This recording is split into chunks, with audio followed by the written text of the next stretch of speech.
You know, we've covered a lot of iconic moments from a lot of iconic films in this series so far, but today I think we're dealing with maybe the most classic. Today we're going to be talking about a scene from a movie that, whether it's being made fun of in Family Guy or quoted by somebody at your Thanksgiving dinner, it's a movie that you know. Of course, the right combination of the perfect star for the movie mixed with the right director for the movie came together and gave us Forrest Gump. This is a movie that really just feels nostalgic to just about everybody that I know. It's a wholesome but inspiring kind of revised version of American history between the 50s and 70s, and it just makes you feel good. And by far, one of the most recognizable scenes in this entire film is the scene where Forrest goes for a run in Greenbow, Alabama, and just runs for 3 years.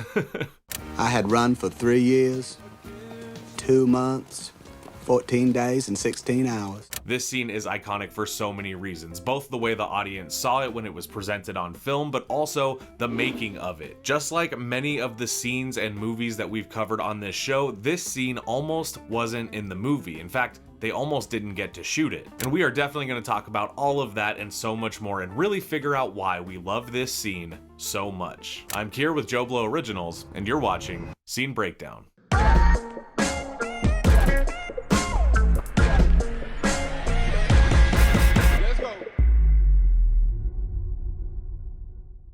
1994's Forrest Gump, directed by Robert Zemeckis and of course starring the always beloved Tom Hanks. The movie follows Forrest Gump and the events of his life through the 50s to the 70s, and man, this movie is interesting. It's really just interesting. Forrest is an interesting character. He's definitely not a smart man, and yet he is one of the kindest men in the world, and that takes him a very long way. His innocence kind of carries him throughout this entire movie. For context to this scene, this is after Forrest has already been in the war and became a war hero. He met JFK, he became a ping pong champion, and he started a successful shrimping company called Bubba Gump. But all of the attention and all of those accomplishments seemed to mean nothing to him without his beloved Jenny. Why don't you love me, Jenny? Jenny, it's Jenny. And the scene begins with Forrest just sitting on his porch and kind of having an overwhelming sense of wanting to run away from everything that he's created. So let's watch the scene.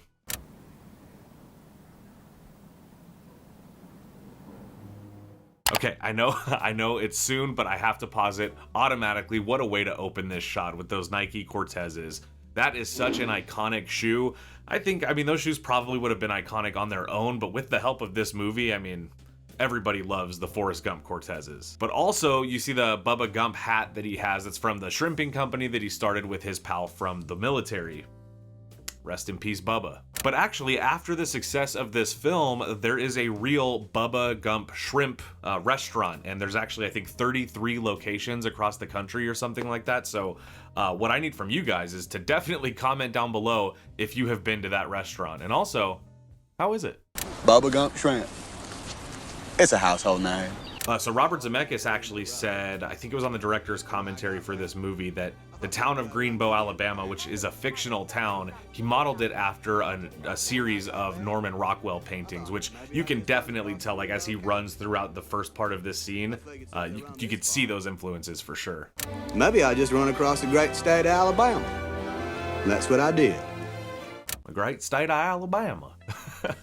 Now, as is tradition on this show, we have to talk about actors that almost played the title role of Forrest Gump. Most famously, this role was offered to Bill Murray, who turned it down, and then it was offered to Chevy Chase, who also turned it down, and it was offered to John Travolta, who turned it down. But Travolta did later say that he very much regrets not taking the role. And I mean, I'm sure Bill Murray and Chevy Chase regret that as well, seeing as this movie was a huge success. Let's keep it going. And when I got there, I figured since I'd gone this far, I might as well turn around, just keep on going. All of the locations, too, that they filmed this at, they were all on location. So throughout this whole montage, everywhere you see him, they went to those places to film him running. So that's really, really cool, too, because nowadays you definitely would not see that. When I got tired, I slept. When I got hungry, I ate. When I had to go, I went. So this scene and this part of the story is actually loosely based on something that actually happened. There was a guy who ran from coast to coast, and I think it was for Hands Across America or something like that. That was actually a quote that was directly ripped from the guy who ran across the country. So that's a nice little Easter egg, and there's no shortage of those in this scene, so let's keep it going. You just ran. Yeah. Yeah.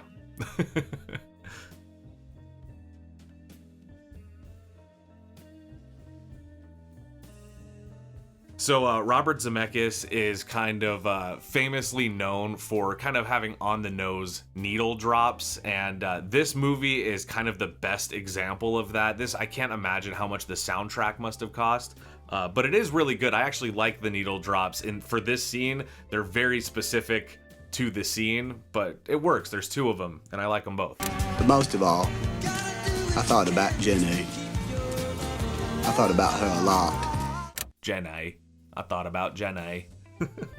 So I mentioned that this scene almost didn't happen. So here's the story with that. It's weird to think about now because it's such a pivotal scene in the movie. This was almost something that was completely cut and almost not even shot. So famously, the movie got really expensive to make, and Tom Hanks and Robert Zemeckis had already foregone some of their salary in order to be allocated to the budget. And this scene was not part of that budget. So when it came time to shoot it, it almost didn't happen. But Tom Hanks himself paid for the scene out of pocket so that they could shoot it and include it in the movie. I can't really imagine this scene not being in the movie, but it almost wasn't, so shout out Tom Hanks. You know, in retrospect, I think Tom Hanks would say it was well worth it because he also exchanged some of his salary for box office points, and I think that probably served him very well. And they won the Oscar, Best Picture that year, so I'm sure it was worth it. Why are you doing this? I just felt like running. I just felt like running. I just felt like running. That's probably my favorite line in this whole scene. And there's a lot of good ones in here, but that's probably my favorite one. For some reason, what I was doing seemed to make sense to people. I mean, it was like an alarm went off in my head, you know? Some of those people asked me if I could help them out. Hey, man! Hey, listen, I was wondering if you might Another help. needle drop? I'm in Nice. the bumper sticker business, and I've been trying to think up a good slogan, and since you have been such a big... Another favorite quote right here. I thought you might be able to help me jump into... Whoa, man, you just ran through a big pile of dog shit! It happens. What, shit? Sometimes.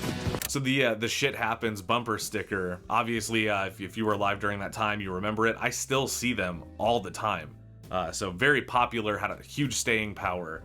And they're, of course, attributing that to the fictional character of Forrest Gump. And they do the exact same thing here with the smiley face t-shirt. And after that, I got more company. And then even more people joined in. Okay, now we also just really quick gotta pause this. I don't have a better place to put this fact, but this is like an interesting thing that I love about the movie. This movie was based on a book by Winston Groom, and it was adapted fairly accurately in some places, but not accurately in other places. And it was originally imagined that John Goodman would play the role because Forrest is supposed to be like a really heavy-set guy. Well, one change led to another, and then before you knew it, the movie didn't really match the book, and they weren't the same thing. Well, famously, Winston Groom wrote a sequel to Forrest Gump called Gump & Co., and in that book, he references the Forrest Gump movie as a movie that exists in the book. It sounds meta, but basically the character from the book references that they made a movie about him and that the movie was not accurate and brought some unwanted attention to him, which kind of makes you think that Winston Groom is not a fan of this movie.